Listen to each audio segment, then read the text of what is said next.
Dende o Concello piden cautela no consumo da auga. Fontes municipais aseguran que non afecta a todas as zonas do municipio por igual e que en algúns puntos do Concello nin se aprecia esa turbidez. Aseguran ademais que as analíticas realizadas marcan parámetros moi por debaixo dos límites permitidos, pero aínda así seguen con preocupación este problema, na busca dunha solución. O alcalde Santiago Freire asegurou que este tipo de episodios prodúcense varias veces ao longo do ano, especialmente no inverno.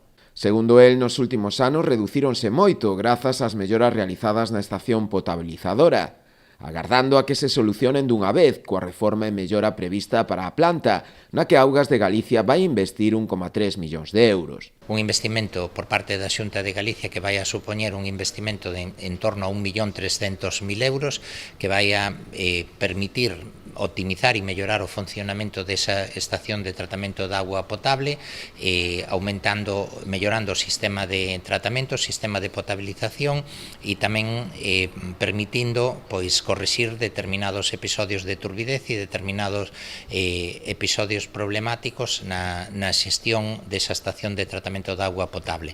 Este é un investimento que foi adxudicado á empresa Espina Obras Hidráulicas.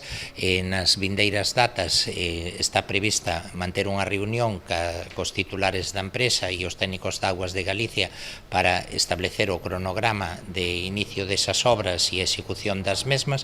Son unhas obras que se van executar ao longo do período estival.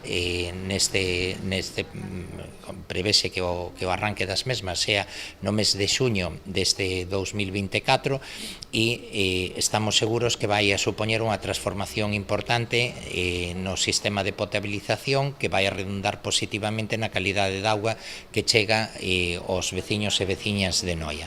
Pola súa banda, a Marea vén de facerse eco tamén deste problema, exixíndolle ao alcalde que emita unhas directrices sobre o consumo da auga. O voceiro desta formación, Manolo Seijas, critica a postura do Concello, que pide cautela, pero non informa de se pode consumir ou non a auga.